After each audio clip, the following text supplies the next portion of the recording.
Have you ever stood in a room drenched in crystal chandeliers, expensive champagne, and the plastic smiles of the elite, clutching a financial death sentence for your own family that night, under the vaulted ceilings of a private Chicago museum? I smiled as I crushed the empire of lies my parents spent 3 decades building. If you think silence is weakness, listen closely to how I turned my mother's 60th birthday into an absolute nightmare. Hello, dear listeners of Maya Revenge Stories, and thank you from the bottom of my heart for your continuous support. Unfortunately, YouTube has recently disabled our monetization, leaving us without the budget to operate, which means we must pause uploading new videos here for the foreseeable future and shift our focus to Patreon. If you enjoyed today's story, please consider supporting us by joining our Patreon, where you will find even better, longer, and more detailed, exclusive true stories with multiple emotional voice actors that we simply cannot make public on YouTube. You can join by scanning the QR code on your screen or by clicking the Patreon link in the video description or pinned comment. Now, let us dive right into today's tale, and let me formally introduce myself as Zoe Harris. The Grand Hall of the Sterling Private Historical Museum in Chicago was suffocating under the weight of forced laughter and aggressive wealth. Tonight was my mother Eleanor's 60th birthday gala, a spectacle meticulously designed to remind Chicago's high society that the Harris family was still relevant. The air was thick with the scent of white truffles, aged champagne, and the desperate need for validation. Waiters in starched white uniforms glided across the Italian marble floors, carrying trays of caviar while a live string quartet played something classical and utterly ignored by the crowd. I stood near a towering Roman marble pillar, nursing a glass of sparkling water, watching the circus unfold. I am 32 years old, and tonight, I chose a minimalist black silk gown. It lacked the sequins, feathers, and flashy designer logos dripping from the women around me, but the cut was immaculate, projecting a quiet, unyielding authority that they could never quite comprehend. From my vantage point, the family dynamic played out like a tragicomedic stage play. At the center of the room, naturally, was my older brother, Julian. At 35, Julian was the undisputed golden child of the Harris bloodline. He stood in a tailored velvet tuxedo, holding court among a circle of aging venture capitalists and socialites. He was loudly bragging about his latest tech startup, waving his hands as he claimed they were just weeks away from going public.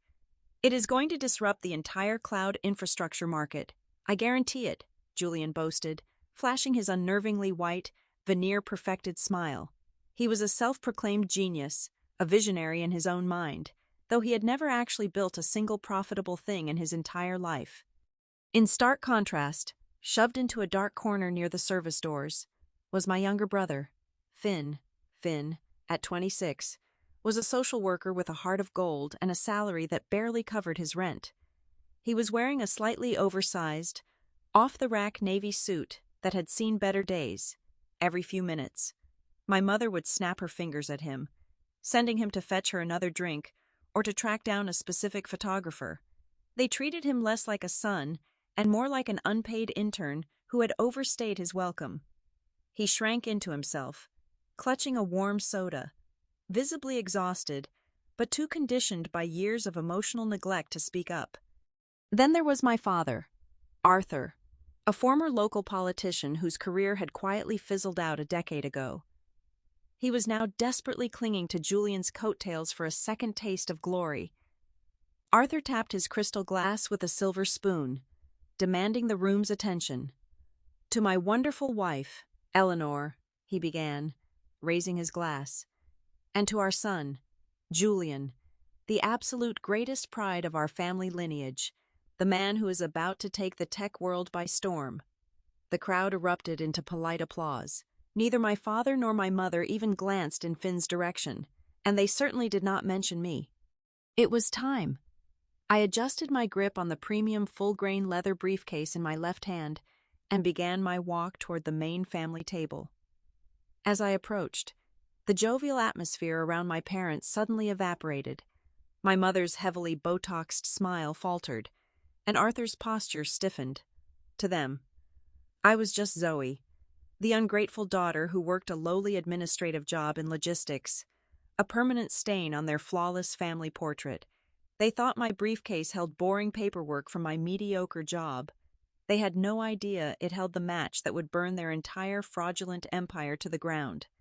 To understand the chilling silence that followed my arrival at that table, you have to understand the deeply rooted rot that defined my childhood.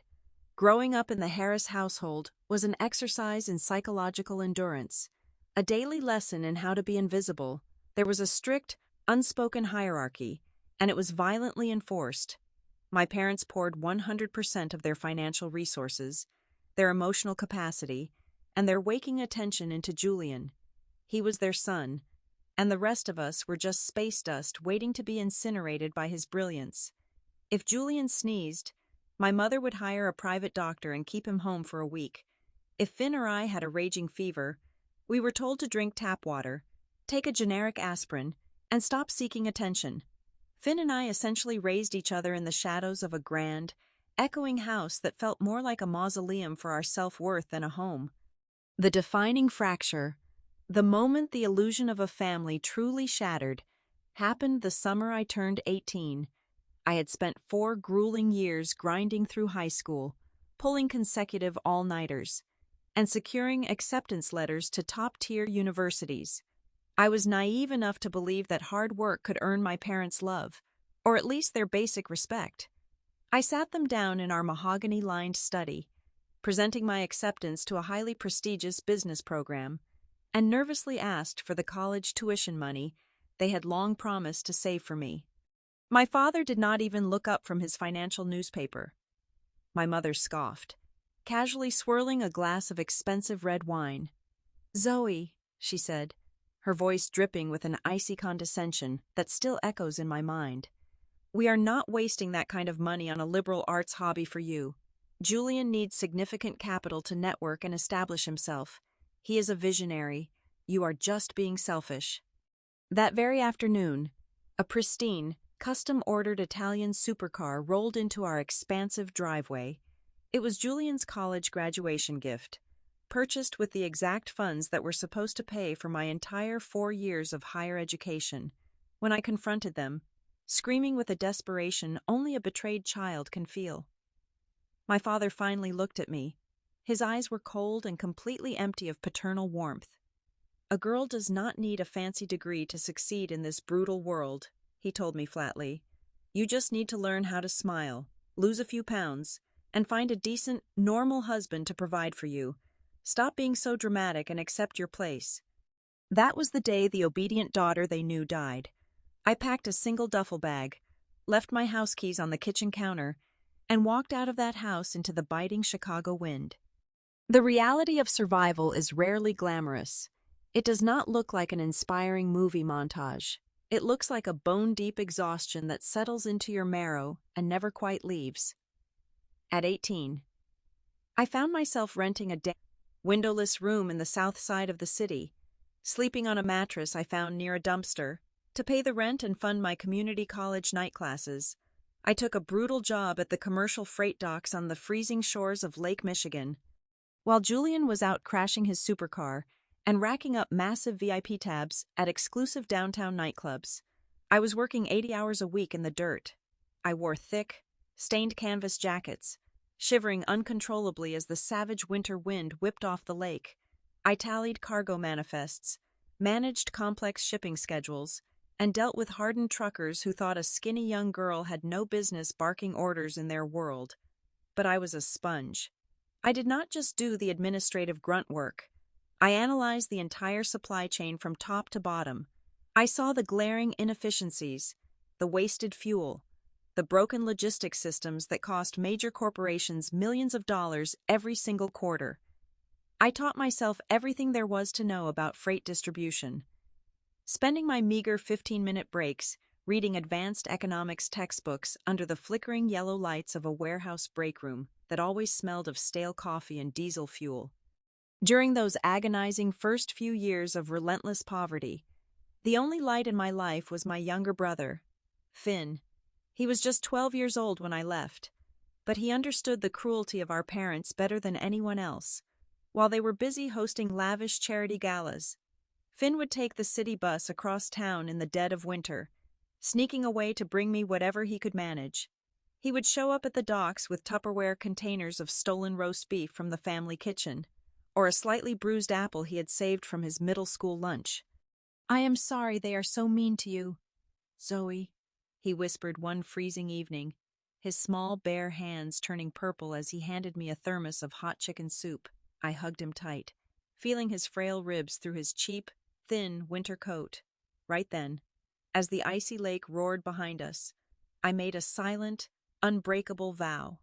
I promised myself that I would tear down the sky before I let the world crush my little brother. He was the only piece of genuine humanity left in our corrupted bloodline, and I was going to build an impenetrable fortress around him. That fierce drive turned into a ruthless, calculating obsession. By my mid-20s, I had taken my brutal dockside education and founded Viridian Freight Solutions. What started as a tiny consulting firm run from a refurbished, second-hand laptop quickly spiraled into a formidable logistics powerhouse. I developed a proprietary routing algorithm that cut shipping costs by an astonishing 15% for major national retailers. Within a few short years, Viridian secured massive government contracts and lucrative international shipping partnerships. Today, my company is valued in the tens of millions of dollars, but you would never know it by looking at me. I practice the strict, disciplined philosophy of stealth wealth. I still live in a modest two-bedroom apartment. I drive a reliable, 5-year-old sedan, and I do not own a single piece of jewelry that screams for attention. Money, to me, is not a tool for social validation or a weapon to intimidate strangers. It is armor. It is ammunition. It is absolute freedom. My parents and Julian, of course, remained blissfully ignorant of my ascent. On the rare, agonizing holidays, I forced myself to attend just to check on Finn's well-being. They treated me with the same predictable disgust. I would sit at the very edge of the grand dining table in my plain wool sweaters, quietly chewing my food while they launched their coordinated verbal assaults. "Still working as a glorified secretary at that dirty trucking place, Zoe," Julian would sneer, swirling a glass of expensive brandy. "You know, if you had just listened to Dad, you might be married to someone who could afford a better haircut for you." My mother would chime in with a dramatic, theatrical sigh, adjusting her diamond necklace. "It is just such a shame. Look at Julian, featured on the cover of local business magazines, and then look at you. No ambition, no future, a complete and utter disappointment to the family name." I never fought back. I never raised my voice or defended my honor. I just swallowed my pride, wiped my mouth with a linen napkin, and nodded politely. "You are right, Mother. I am just getting by the best I can." I let them believe I was a pathetic failure. I let them bathe in their own suffocating arrogance, completely unaware that the daughter they relentlessly mocked was quietly out-earning their entire fraudulent lineage by leaps and bounds. I endured every single insult, every vicious sneer, and every condescending laugh, stockpiling their venom as pure fuel for my ambition. I knew the truth. I knew that while they were busy building a fragile house of cards, relying on high-interest credit and shiny lies, I was laying down a foundation of solid, unbreakable concrete. All I had to do was wait for the wind to blow. The storm did not break with a thunderclap. It started with a single, shrill ring of my cell phone exactly 3 weeks before the night of the gala. I was sitting in my corner office, reviewing the profit margins for the third quarter, when the caller ID flashed my mother's name. A call from Eleanor was rare and always transactional. I took a deep breath, steeling myself, and answered. "Zoe, I need you to wire $50,000 to your father's primary checking account by the end of the business day," my mother commanded. There was no greeting, no asking how I was doing, just a cold, sharp demand delivered with the casual entitlement of a queen ordering a peasant to surrender their harvest. I blinked, genuinely caught off guard by the sheer audacity of the number. $50,000, Mother. What on earth are you talking about?" "Do not play stupid with me," she snapped, her voice tightening into a high, frantic pitch. Julian is finalizing the underwriting for his initial public offering. He ran into a minor administrative hurdle and needs some short-term cash flow to clear the final regulatory paperwork. It is a temporary float. He will pay you back double when the stock hits the market. When I remained silent, stunned by the delusion, she pivoted instantly to her favorite weapon, which was toxic psychological warfare. We gave you life, Zoe. We put a roof over your head. It is time you finally showed some gratitude and contributed to the family legacy instead of being a selfish drain. You owe us this. You owe your brother this. Mother. I kept my voice perfectly level, a practiced monotone. I work in an administrative logistics role. Where exactly do you think I'm hiding $50,000 in liquid cash? The line went dead quiet for a fraction of a second before my father snatched the receiver. The sophisticated politician act dropped completely. Listen to me, you cold-blooded, useless little girl, Arthur snarled, his voice trembling with a violent rage I had not heard since the day I left home. Your brother is on the verge of making history, and you are hoarding your miserable little savings just to spite us if you ruin this for him. I will make sure you never show your face in this city again. You are a disgrace to my name. I hung up the phone. My hands were shaking, not from fear, but from the sudden, overwhelming stench of their desperation. People who were about to take a tech company public did not beg their estranged daughters for $50,000 to cover paperwork. Something was horribly wrong in their golden kingdom. Over the next 72 hours, the harassment escalated from verbal poison to physical intimidation. My personal phone was flooded with a barrage of unhinged text messages from Julian. He did not sound like a visionary CEO. He sounded like a cornered animal. Wire the cash today, or I swear to God, I am coming down to that filthy trucking yard of yours. One message read. Another followed minutes later. I have friends who know how to collect debts. Zoe, do not make me send them to your cheap little apartment to teach you a lesson in family loyalty. I forwarded every single threat to my private security team, instructing them to flag his number and monitor my building. I thought Julian was just throwing a childish, violent tantrum. I underestimated the sheer, predatory malice of my own parents. The true depth of their betrayal came to light purely by accident. I have ironclad security protocols on all my personal and corporate accounts, established back when Viridian Freight Solutions first broke the $10 million valuation mark. On a rainy Tuesday morning, my lead wealth manager at the private bank requested an emergency video conference. She informed me that a third-party entity had been aggressively trying to bypass my privacy shields, running deep background checks and attempting to subpoena my financial records using my social security number. I ordered my legal team to track the source immediately. Within 4 hours, they handed me a digital dossier that made my blood run freezing cold. My father, Arthur Harris, had secretly hired a shady private investigator with a reputation for operating outside the law. This investigator was not just looking for a modest savings account. He was actively trying to map out my entire financial footprint, searching for vulnerabilities, routing numbers, and hidden assets. I sat in the silence of my office, staring at the investigator's name on my monitor as the puzzle pieces slammed together with sickening clarity. This was not a plea for a temporary loan. The $50,000 was just a test, a desperate probe to see how much liquid capital I actually had access to. When I refused, they escalated. My parents realized that Julian was sinking, and they were preparing to throw me out as the anchor. They were trying to locate my assets to execute a dirty legal scheme. I knew my father's political connections. He still had friends in the local judiciary.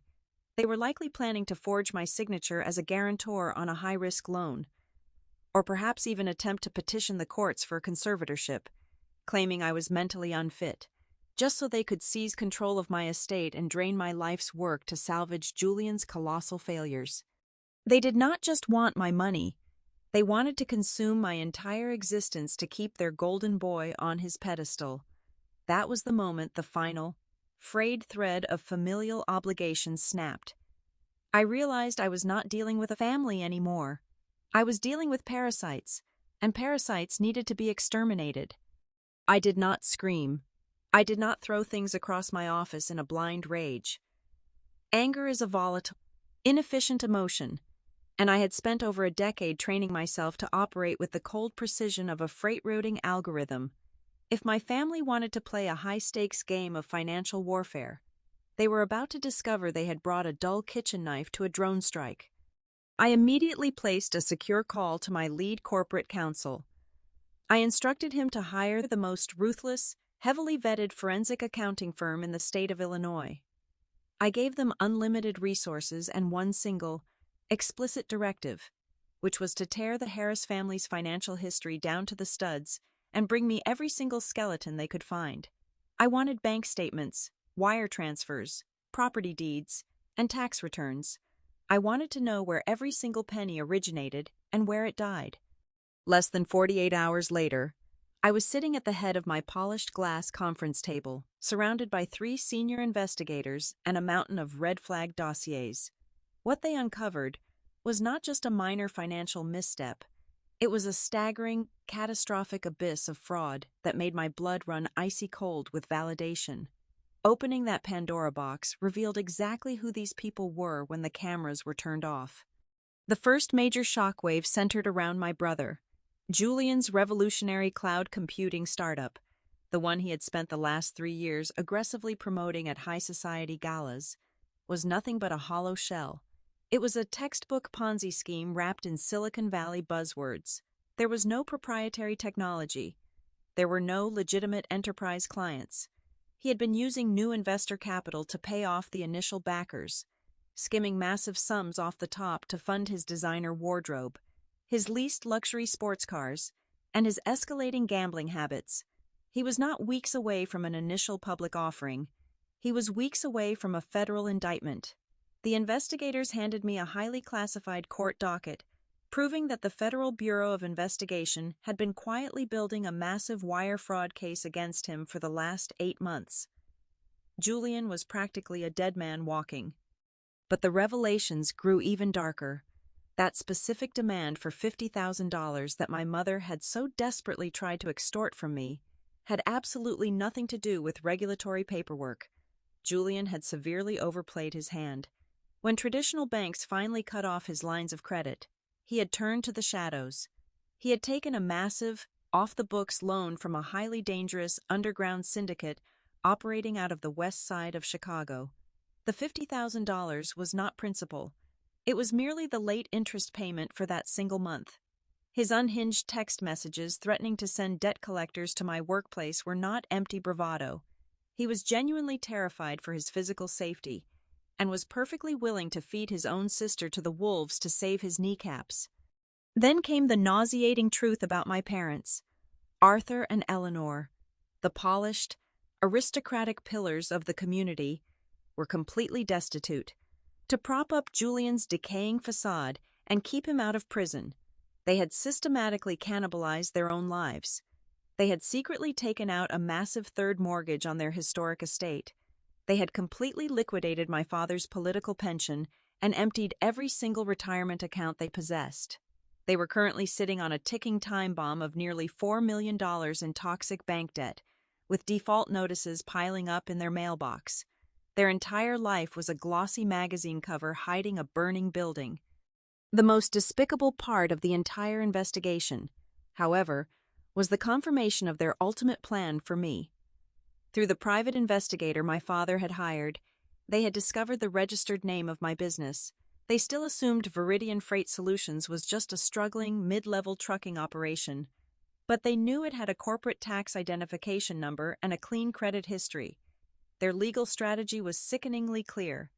They were drafting fraudulent guarantee documents, planning to corner me into signing them under the guise of family duty, effectively making my company the sole legal guarantor for Julian's massive syndicate debts.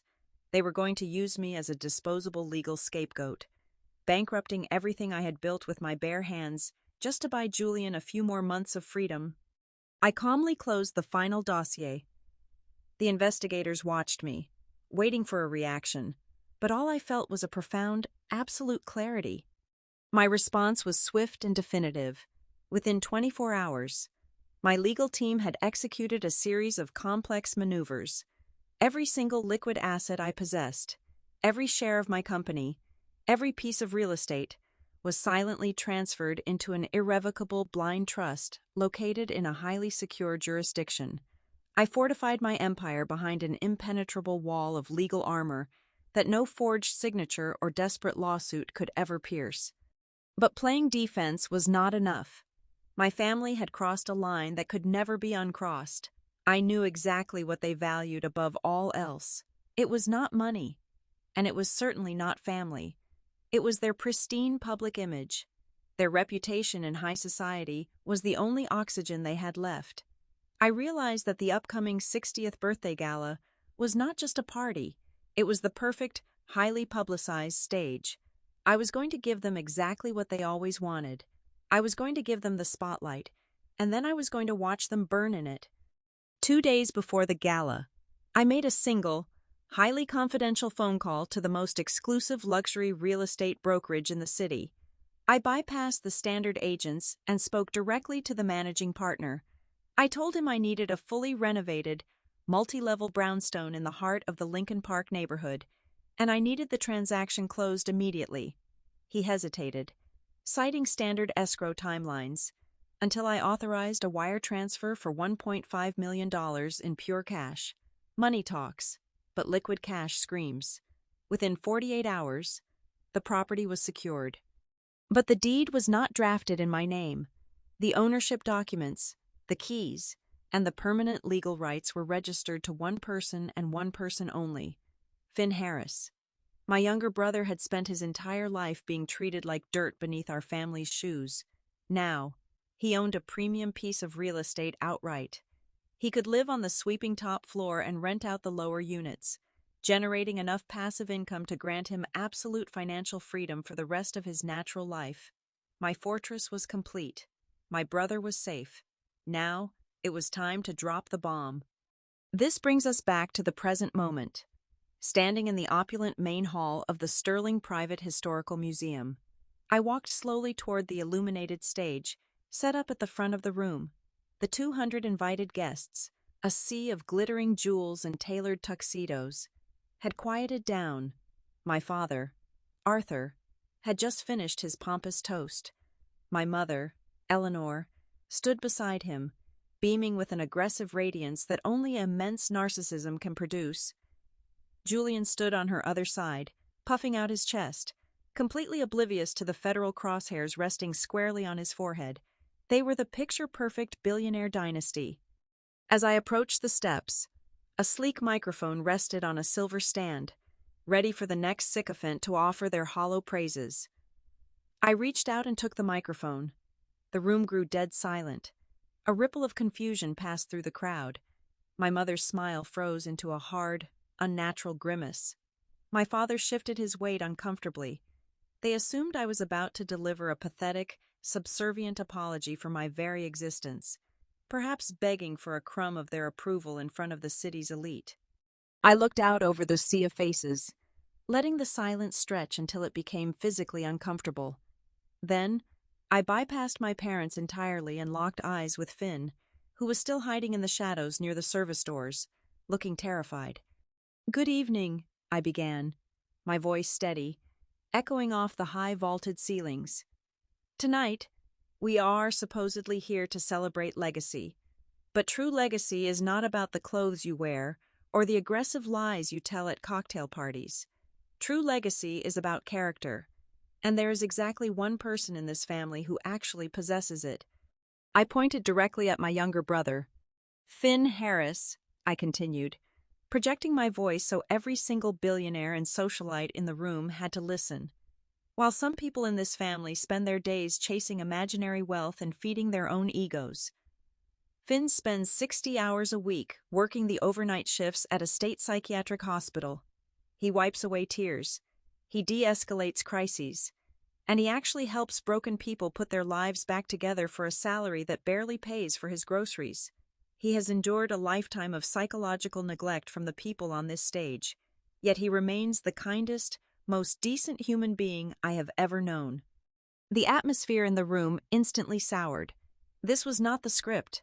The high society guests exchanged nervous glances, murmuring behind their champagne flutes. Behind me on the stage, the panic was immediate and palpable. My father's face flushed a deep, dangerous crimson. I could hear Julian aggressively whispering to my mother, his voice cracking with panic. They felt their spotlight slipping away, their carefully constructed narrative collapsing in real time. My mother sharply snapped her fingers, frantically signaling the museum security guards stationed near the exits to come and remove me from the stage. "Get her off there right now," Arthur hissed through gritted teeth. His voice barely picked up by the microphone. "She is ruining everything." I did not flinch. I tightened my grip on the microphone and reached for the premium leather briefcase resting at my feet. I was not ruining everything. I was just getting started. I stepped away from the microphone, ignoring the two security guards who had started advancing toward me. They hesitated, unsure if they should physically grab a woman who spoke with such commanding, unbothered authority. I did not look back at the stage where my parents were silently hyperventilating. Instead, I walked straight through the parted sea of 200 wealthy guests, my heels clicking sharply against the Italian marble floor, until I reached the dark corner where my younger brother was standing. Finn looked at me with wide, terrified eyes. He thought I had just ruined my own life to defend his honor. He had no idea I was about to give him the world. I lifted the premium full-grain leather briefcase and placed it squarely on the small cocktail table in front of him, with a swift, deliberate motion. I snapped the brass locks open. I reached inside and pulled out a thick, legal-sized envelope, placing it directly into his shaking hands. I turned my body slightly so my voice would carry across the dead, silent room, addressing Finn, but making sure every single billionaire, socialite, and venture capitalist heard every single syllable. "Congratulations, little brother," I said, my voice ringing with absolute clarity. Inside that envelope is the deed to a fully renovated, multi-level brownstone in the heart of Lincoln Park, along with the master keys. The property is worth $1.5 million. It is entirely in your name, and it is fully paid for, paid in full, with my own cash. The silence in the grand hall became so profound it was almost deafening. The collective gasp from the elite crowd sucked the remaining oxygen out of the room. On the stage, the illusion of the flawless Harris dynasty violently shattered, the blood drained entirely from my mother's heavily contoured face, leaving her looking hollow and ghastly. My father, however, turned a shade of crimson so dark it looked dangerous. The sheer cognitive dissonance of realizing that the daughter they had treated like human garbage for over a decade was secretly a multimillionaire completely broke his mind. The carefully constructed mask of the polished politician vanished, replaced instantly by the feral, ravenous greed that had always driven him. Arthur lunged forward, violently smashing his crystal champagne flute against the podium. The glass shattered into 100 pieces, sparkling wine raining down on the floral arrangements. "That money was for his loans," my father screamed, his voice cracking into a high, hysterical shriek that echoed off the vaulted ceilings. He pointed a trembling, accusatory finger at me, completely ignoring the fact that he was exposing his own financial ruin to the most powerful people in Chicago. "You ungrateful wretch. That money was supposed to save your brother. You had millions this whole time and you hid it from us. You give it to this useless boy when Julian is drowning." I did not flinch. I just smiled. It was a cold, practiced smile that I had perfected over years of sitting silently at their miserable dinner table. "Julian is not just drowning, Arthur," I replied, my voice dangerously calm, cutting through his hysteria like a freshly sharpened blade. "Julian is already at the bottom of the ocean." I reached back into the leather briefcase. The brownstone deed was just the appetizer. Now, it was time for the main course. I pulled out a thick stack of bright red legal folders. I did not hand them to my family. I turned and tossed them onto the center tables where Julian's primary investors and high society backers were sitting. the heavy folders slapped against the linen tablecloths, spilling their contents for the elite to see. "Feel free to review those documents, ladies and gentlemen," I announced to the stunned crowd. "What you are looking at are dozens of debt statements, asset freezing orders, and classified federal subpoenas.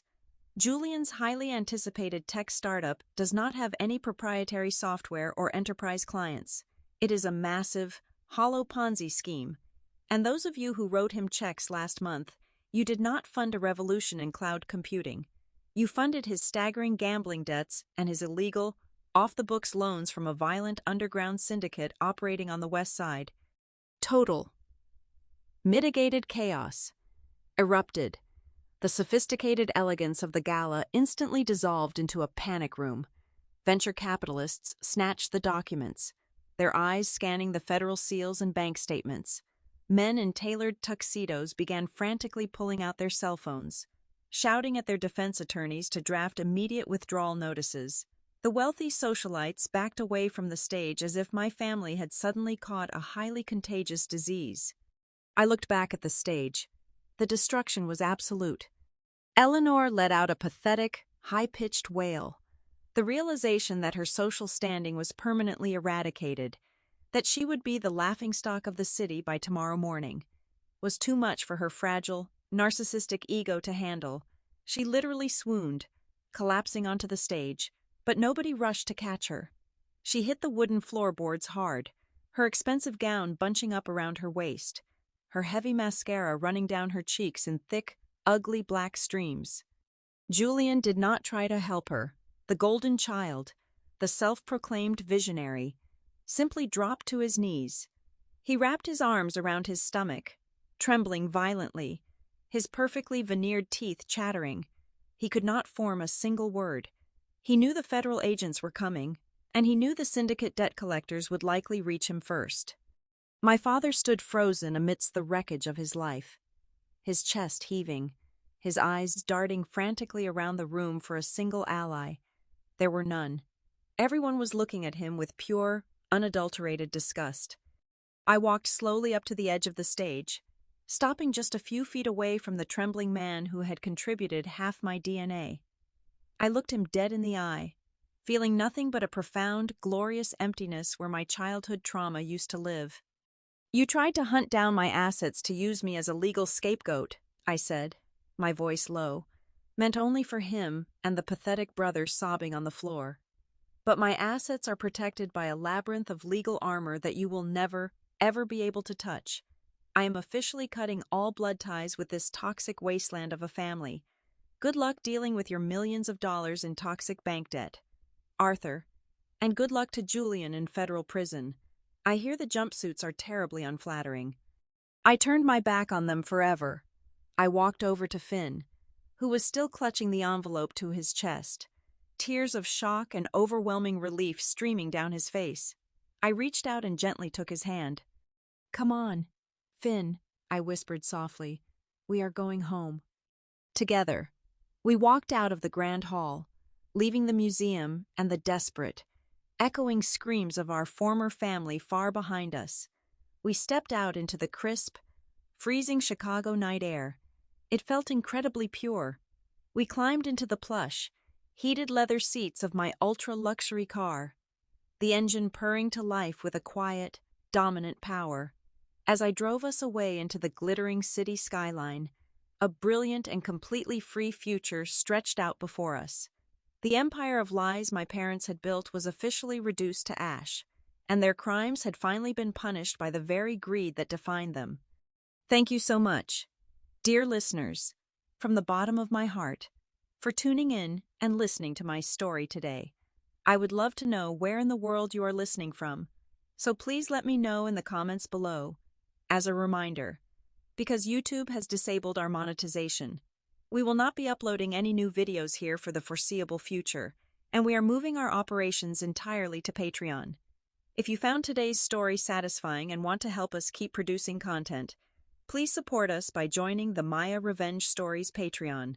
There, you can listen to our very best, highly detailed, and exclusive true stories that are far too intense to make public on YouTube. You can join right now by scanning the QR code on your screen or by clicking the Patreon link in the description or the pinned comment. Thank you again, and stay strong.